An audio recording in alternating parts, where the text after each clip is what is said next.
Good morning, happy Friday, and welcome back to the NOFO Live Show, where I, Sunita, along with my two co-hosts, Tracy from Miss Tracy Kessler and Kelly from NOFO Endless Summer, we hop on every Friday and talk about everything North Fork. Today, I am not on the North Fork. I'm visiting my friends in my old life, because as many of you know, I moved from New Jersey, where I lived for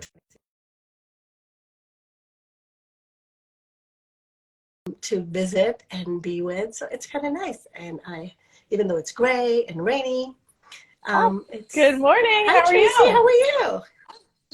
I'm good. Yes, Sounds we like we're are. both in happy places. I am visiting my old life, and you are in Yes, sunny, Florida. warm Apparently, we're supposed to temperatures. be 86 today. I'm very excited about this. I I mean, am you I am look ready dressed for for the my weather. walk. I'm going to go for a nice, really long walk on they have that. I'm in South Beach, so I have this amazing long pathway right along the beach, and I'm going to walk for miles and miles and miles. Yeah, Yay! yes, it It's a is. good way to start the day. I don't see Kelly yet, but I do see Chris. So let me see if I can add him on. What's on the agenda for today? Today is the Today, day off, actually, the so day we're off. we're Let's trying ask to the debate questions. between pool and beach. Pool and beach. Those are my two things. Yeah. Okay, yeah. Look at you. I did see your stories yesterday where you were talking about that you were planning on taking the day off, and you had the poll, Yeah. which was like, I believe in you versus nah, girl. And I was so tempted to say, nah, it's not happening. But I was like, I You believe in know, you. I know you can you take a just day reminded off. me that the first thing I'm going to do when we hang up from here is go put my out of office on. That's what I need to do. Yeah. Good Good for you. morning. Good I was Good for you. Good morning. for Morning. you. I'm Morning, good. I Kelly. was about How are to you? hop on here, and then Riley comes running into me, and she goes, "Patrick just said shit," and I was like, "Okay, I guess I Oh, have something else to deal gotta with handle before I can go that. on." Gotta handle And that. so I still have lots of construction going on here, and they're cutting tile today, so there's going to be a lot of noise. Just a heads Awesome. up. That's That's right. We're all going to be on Yes, mute Yeah. I'm and just listen Hi, sitting to here your and Chris. listen. stories. Hello. Good morning, Chris. Good How are Morning. morning. you? Thank you for having me on. How were Thank you very much. how are your travels? If you think well, your travels are well, good, Tracy, wait until you hear about Chris's travels. Yeah, I went about 2.5 days away, it felt. But it was a whole nother world being over there. Two and a half It days was, traveling to get to your destination. yeah, yeah, it was basically an island off of East Africa. It took Ooh, 17 hours of planes, and then you had an 8-hour layover in the middle of the two plane flights, so it took forever. But it was absolutely worth it because it was the furthest thing away from being in Greenport as I could possibly be. what's the name of the island, Chris? It's wow. named Mahe, and it's in part of the Seychelles Uh-huh. archipelago, which is basically northeast of Madagascar. And it doesn't even, they're so small, they're not even on a map. Yeah. Yeah. That's awesome. And, and I hate to use the word, but what's the Basically agenda just when you're beach there? shop, you know, Yeah. Do nothing. snorkel, see pretty fish. Awesome. We Yeah. went fishing one day, Good so I cooked food. fish like That's the whole trip, like fresh Nice. mahi, fresh wahoo. It was amazing. Wow. Awesome. wow. Do you even Yep. need to cook it? I mean, you catch it, you eat it. I mean, all I you didn't need to even do have to is do fillet that, it, which I is the nice guess. part about it. And I hope that some of those flavors and your experience will be carried over into some of the menus we can expect at Dimon coming up, right? I think this trip was more about just resetting my brain after the last 2 years than it was like R&D for menu development.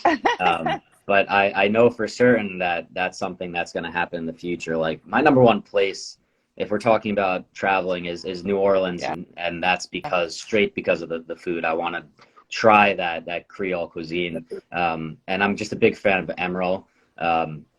So I want to go to one of his restaurants. Bam, Bam. yeah, Yeah. yeah. Bam. Have you been Well, to Jacques down there, Chris, with the alligator sausage cheesecake? I've never been to New Orleans ever. Oh, okay. Wait, I'm totally serious about this. So I lived there for about 2 months every year in the beginning of my career. So when you go, you must email me. I will tell you all the restaurants you need to try. I will tell you all the places you need to hear live music, Hmm. and I will tell you everything you need to know. All right. All this. wait, So when you were there 2 months, were you producing? No, I was were you actually I was producing a Oh. music festival, but as anyone in New Orleans knows, all music festivals have a huge food element. So I used to produce the Voodoo Music Festival for years, and it took about an entire month to build the set. So we were there for about 2 months, and of course I was childless at the time, so it was like, yay, go live in New Orleans for 2 months. Sounds great. Yeah. Yeah. That Amazing. sounds amazing. Okay, so Chris, let's start at the top. Very Wait, Thursday. When are you reopening? Before we jump into reopening, Chris, tell everybody who you are and like where you work. Oh, yeah. Yeah. Okay. For those of you who don't know, my name is Chris Carr. I'm the chef at the Diamond Estate and basically the operator since we did the rebrand from the Jamesport Manor Inn. The Diamond Estate's at 370 Manor Lane in Jamesport. So the road the fire department's on, you just keep going, and it's basically this mansion. You can't miss it, though it does look like a house. Just when you see the garden and the sign, that's when you know you're there. Perfect. Thanks for the recap. And then, yeah. And you've been closed you've been closed for winter break, and now you're reopening for spring. I'm kind of calling this winter still, right? Because even though I did go away, we haven't really hit that like bitter cold winter yet, and I think it's gonna come. I think it's gonna come in March and April, and because of that, we're going on March 2nd, so that's a Thursday, reopening, and I'm doing a lot of simple, warm, familiar flavors that kind of make you cozy inside while it might be very, very cold outside. So the star or the stars of the menu are 4 different dishes, have handmade pasta on them that we're making in-house. I'm doing a squid ink fra diavolo with seafood. I'm doing egg yolk dough fettuccine with bolognese. The gnocchis are always on the menu with the white fish dish, so those are staying. And then basically a 3-cheese lasagna that's going to be kind of rounding out my offerings of homemade pasta. And I ran the lasagna once before in 2020 when I was kind of consulting on the menu for the Jamesport Manor Inn. And we got really, really good feedback. But then I went and I took a job in Bridgehampton, so they stopped producing it. And I want to bring it back because it was like one of the most incredible pasta dishes that I've ever done. Wow. I mean, we all love a good pasta, so yeah, especially yes, we do. in the winter. Mm-hmm. Yeah. And wait, tell me a little bit more about the gnocchi. yeah, so that's fish? a classic dish now on the menu. It's ricotta gnocchi, so it's cheese based, and that is with a tomato pesto sauce, and that goes with a pan-seared whitefish, and it rotates. So typically it's halibut, but it'll rotate to blackfish. It'll rotate. We've done weak fish before, striped bass when we can get it at the right price point, so I'm not charging like $60 for the dish. It depends on what is coming out of brawn fresh and what is kind of the right price. I want to stay in a bracket where I'm not charging $50 for a fish dish if I can. And we all appreciate that. Yes. Yeah. You know, you can do striped bass all the time if you really want to, but then, sometimes you're charging more for the striped bass than you would for the filet mignon. And for me, personally, it's hard to do that because you don't sell as many. Yeah. Mm-hmm. True. Chris, can you tell us a little bit about your background too, of like how do you come up with all these flavors and how do you come up with the menu and change it up? And yeah, sure. So the menu this year is kind of one of the 2 storylines that we're going to be going and running with all year at the Diamond Estate, and it's going to change 4 times this year, the menu. Every single time it changes, we're going to focus on a different story from the Manor Lane Diamond history. So the Diamond Estate is the longest standing residents of the property who lived there from 1750 until 1930. wow. And there are some really, really cool historical notes and stories that we've been able to mine. And now I'm going to use that. So, for example, spring menu hits May 4th, so Star Wars Day. And essentially that's going to talk about the Sea Witch, which I did last year, but I'm changing a few of the items. But the Sea Witch was fast clipper ship built by John Diamond's shipyard that went and broke the record in the tea trade going from New York to China and China back to New York. It has the record still sailing China to New York for any monohull sailing vessel, and that was in 1850. So that's kind of like the peak of the Diamond family. There's 4 generations that lived on the property. This is when they rose to celebrity status almost, and they're running in social circles with the Vanderbilts and the Carnegies. You know, there's a story that one of the sons of John Diamond was gifted a horse from Vanderbilt, and they also had the same sailing teams, which I guess like they recreationally sailed in races, and they were part of that circle. And as shipbuilders, that makes sense.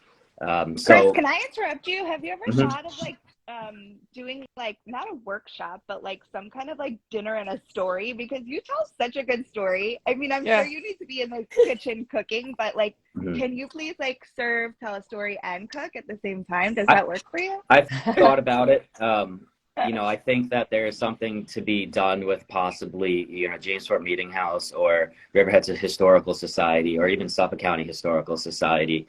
But I think that that's not on the agenda this year. I think Bummer. Well, I echo Kelly's sentiment in that food Yeah. needs to be No, involved Well, in the it story. is. like, you know how you do like the food and wine pairing? Like, let's not talk about the wine. Let's talk about the food and the history of the Diamond Estate, because it's just so interesting. And like, people need to know about it, and people need to know that this is where the inspiration comes from for all your dishes. Yeah. Like, it Yeah. needs to be out there. Yeah. So without going too far into every single story this year, what I described about the spring menu is going to happen again in the summertime, and then it's going to happen in the fall, and it's going to happen again in the winter. And we're going to go through 4 different stories of this property, and the food's going to connect to it. So because the Sea Witch went to Asia, I'm going to have or China, and made a lot of stops on the way. I'm going to do flavors that are Pan-Asian. So I'm doing, you know, togarashi tuna with kimchi slaw and sriracha mayonnaise, and that's like one of the star dishes. I'm gonna do a duck dish with egg roll in a bowl, so like egg roll fillings as Wow. the vegetable. That is essentially what I'm doing this year, is telling the story as best as I can, and I want people to have variety. So if they come in every season, there are going to be different flavors for them to taste, and it's about kind of pushing your boundaries in some sense for some things that you may not be familiar with. I mean, that's definitely one thing that I love about the Diamond Estate, is that it's always new and exciting. But the other side of the coin is that you always have these classic dishes that are on the menu no matter what. So tell us a little bit about the classic dishes that I know a lot of your regulars are coming in again and again for, that are always on the menu. So I want to say locally, the most famous or well-known dish on the menu is the fried brie, and that is basically brie cheese. I stuff it with cranberries or dried cranberries, and we fry it, and then I put truffle honey and balsamic pearls, and that dish has been served in Jamesport since, I want to say, like 1991 or 1990. It started over at the Jamesport Country Kitchen, which is now Manor Biscuit Company, and then we moved it over to the Jamesport Manor Inn, and then I continued the legacy of that dish into the Diamond Estate. Another one of those dishes is... Wait, Chris, can I interject something about the brie? Because you know I love the brie. I talk about it all the time. It's so bad.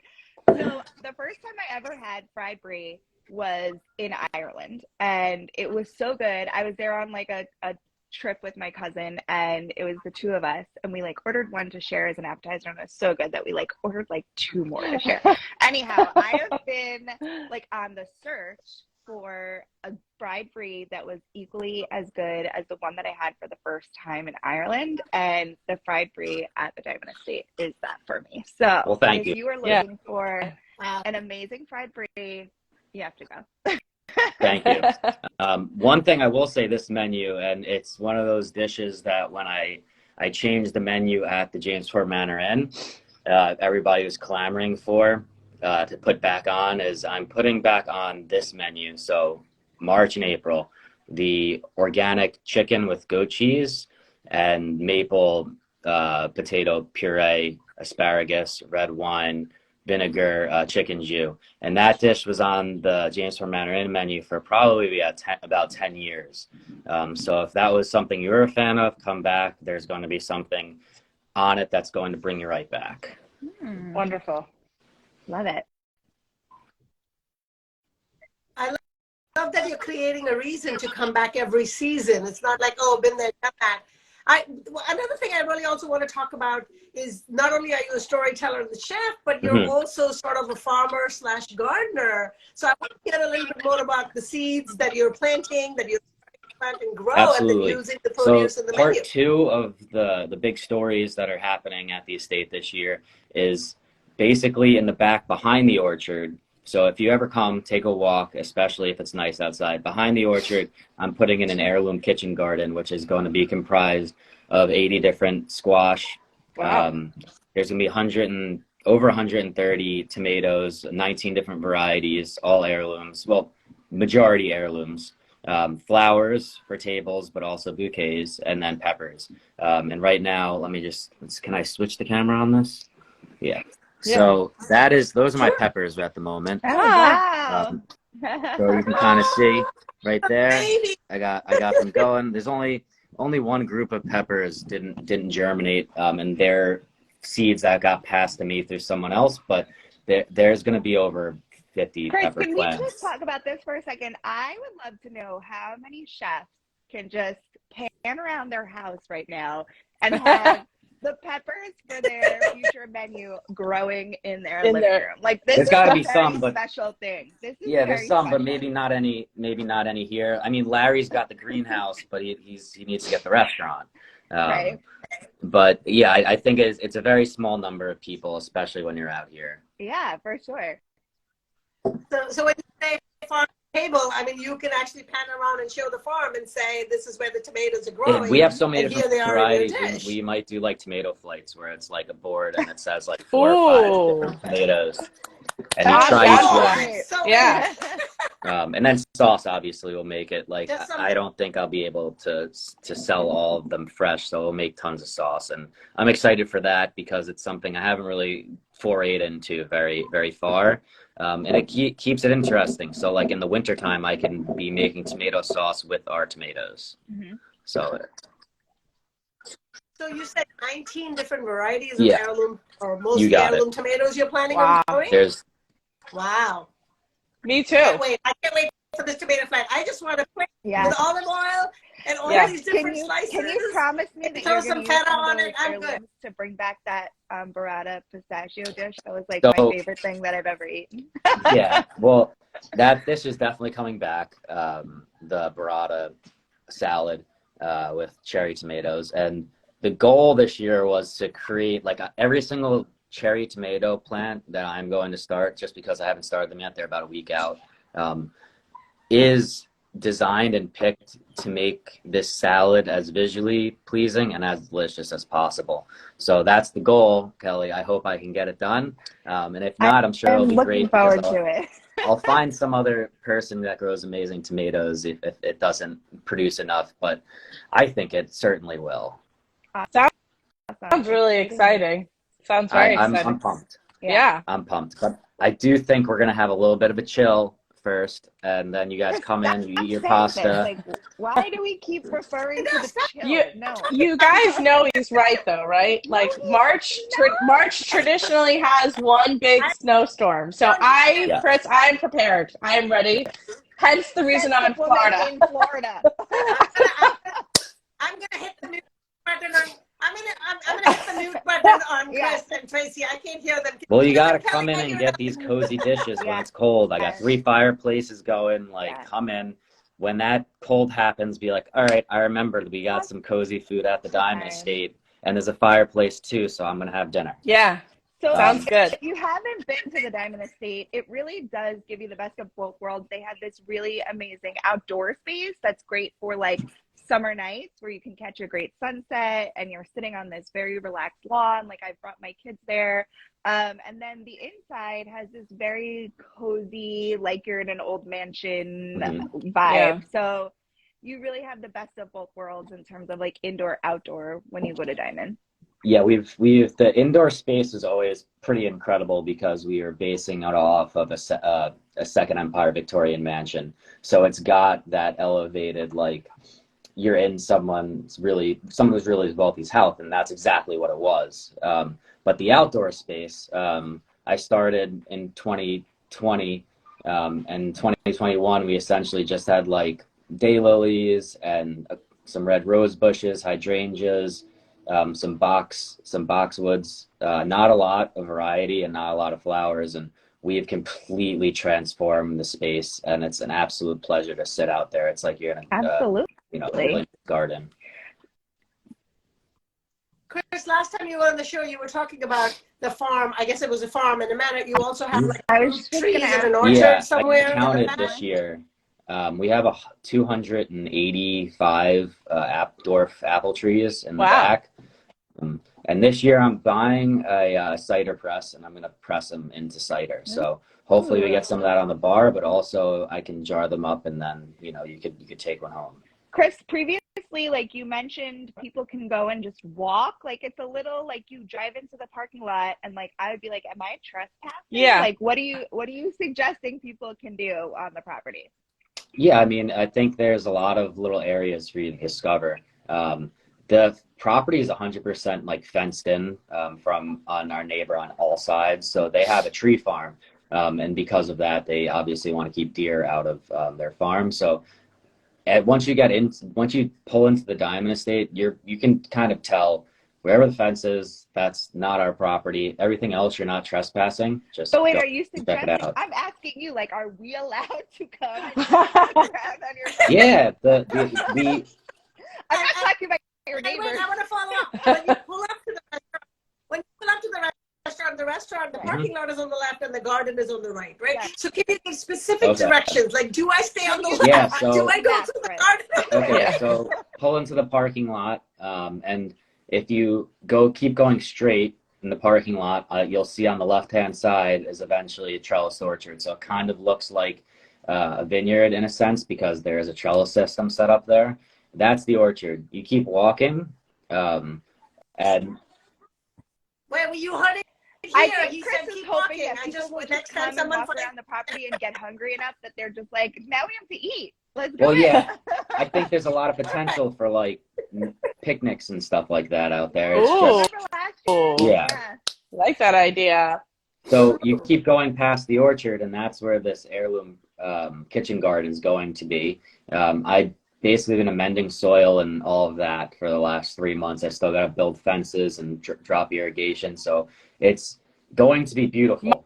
My event brain you just clicked something in me. Yeah. I don't know if you know my history, Chris, but I'm like the queen of farm to table dinners and all of like things in places where you wouldn't, non-traditional places. Yeah. So my brain just started, I'm gonna have to come, and I actually live about 5 minutes from your property, so I'm gonna have to come and walk around and I'll sketch out all my ideas for you. Tracy, you would definitely like go crazy for this. The orchard is built. The Bedell dinner in the orchard. Yeah. And it was like totally up your alley. There was gorgeous lights in the orchard at like from sunset to the night, and it was amazing. So I'm hoping you're doing more of those. Are you? So to your point, Tracy, the orchard was basically built with events in mind, so it's like a perfect event space. Wow. Yeah, Okay, you guys are going to have to talk offline. And I need to see want to do the rose dinner again that you were at, Kelly. I'm talking to one winery right now. I don't want to reveal because if we can link up, it's going to be a really big deal. I think. But that's in the works. In terms of other events, I think I'm kind of paring back a bit, and we'll probably do the Lens dinner again, the Gatsby dinner. And then possibly revisit the Haunted Mansion dinner, but with a brewery this year. Sounds great. Yep. Sounds like a lot of your plate this year between growing the tomatoes, growing the peppers? Because I'm glad you said that it was through the orchard, because I've only been on the garden side and, obviously eating dinner inside. So I assume the garden, where the garden is where you were going to grow the tomatoes. The sun in that area is not as good, because the way it comes up, you're getting shade for like 4 or 5 hours a day, which is great for eating and great for sitting. And it's great for the garden there. The flowers are doing well. But for me to actually produce vegetables and fruits, I want like basically full sun. And that's what produced that back area with the orchard and the kitchen garden is going to be, is full sun. It's going to be a perfect spot to do what I'm doing. It does get windy, but this is the first year, and this is like what doing these things is about, is trial and error and doing things that you're passionate about, but you might not be an expert in. Throwing homemade pasta at the wall and seeing what sticks. Yes, exactly. Yeah. All right. So we are about to hit the end of our show, and we always kind of do our NOFO Live 5. So I'm going to kick it off and say, other than the obvious, if you were going to go out to lunch and take us with you, where would you take us to lunch? Probably Bruce and Son, as long as it's one of the days that it's open. Yeah. Yeah. I'm in. I love that place. Yeah, it's a short walk from my place, and I just know what they do every time. It's really, really well done. I agree. It's definitely a great place. We hear that name for brunch. Me too. Every time I hear it, I'm hungry. I feel like now we've been there together. Oh, good. Sunita and I. Yeah. Yes. Yeah, and they got like last winter. Yeah. And I don't feel weird having a drink there in the morning either, so that's a positive. They do make a good Bloody Mary. Yeah. I like a good Bloody Mary, and they make a good one. I actually yes, the bottles. And the glasses. But those things matter. Yeah. Yes. Yes. Yeah. I mean, to each his own, right? Whatever works, But I just eat every time I sit down and they bring the water bottle, I'm already happy. Jennifer, we're talking about Bruce and Sons in Greenport. Jennifer just asked where we're talking about. Yeah. Okay, so obviously you're in Greenport then. So where do you go catch a sunrise or a sunset? Honestly, I haven't been up for sunrise here in quite some time. But I always say Diamond Estate for sunset. But where I grew up in Laurel, it pulls up right to the bay. Like, we're on one of those like private communities that is on Peconic Bay Boulevard. We have one of the houses, and it has its own bay beach, and that's basically, I'd say, number one overall where I like to see the sun set or just like look at the North Fork. Water. Yeah. Just, that's the great part about asking this question, because so many people, and I guess some version of the answer is their backyard. Some lucky people. Really anywhere. And has this. Yeah. Yep. Chris, I don't want you to like give away who you're going to be working with or any of that, but brewery, winery, what's it going to be in terms of favorite go-to spot? In terms of like where I go to get a drink, is that what you're asking? I feel like this should be like ambiguous, because like I don't want you to give away any like trade secrets or anything. There is no trade secrets. I mean, my favorite like place to sit and have a glass of wine is probably Matabella. Okay. Okay. And then, there's a million places I really enjoy going. I just don't frequent them as much as I should, because I've been, in the restaurant, as much as I possibly can be. Matabella is a pretty one. I just can't get down with their bathroom. I haven't been there either. I need to go check it out. It's beautiful, and the way they make their wine is very old school. I mean, he worked with Eric Fry, who is the Lens winemaker for like, I don't know, like 20 years or something like that, like old school. And Lens was, one of the most consistent producers out here for like the last 3 decades. Yeah. Interesting. I've driven past it. It's a smaller scale vineyard, right? I'm not sure in terms of size. I have no idea. I just know in terms of consistency and it's definitely longevity. a place to go for an outdoor glass of wine. It's not an indoor kind of place. Oh yeah, the tasting room isn't that large, or yes, I wouldn't say it's that large. Mm-hmm. inside. But yeah, I'd say Madabelle is number one. If I'm passing it and I'm like, I should stop, that's like really where I go. Your go-to. Chris, should we even ask you your go-to farm stand? Because you technically like have a farm stand. No, I have plenty. I mean, I think Lori at Wickham is like my like tomato Mr. Miyagi. So, you know, that's my number one probably. And then Bayview, I'm always in and out there, especially when corn season starts. And Wowak, I get like miscellaneous stuff from. So beans are a big deal. Snap peas from Wowak. And I didn't even know this until recently. Wowak, you know, their farm stands in Laurel on the main road, but they grow like right off of M&M? Yes. Yeah. Yes. But they grow all of their produce in Jamesport, so it's like even closer to my restaurant than where I'm buying it, and that makes me feel even better because I'm like sourcing produce from like, I don't know, like 2 miles away. It can't be that far. So if you keep walking through your orchard, you might just end up past the tomatoes. Now it'd be a little bit too long to walk, but yes, in theory. Wow. Yes. Yeah. Well, Chris, sounds like you're born and bred North Fork, and you've got a lot of history here. But tell us why you love being a part of this community and why you stayed.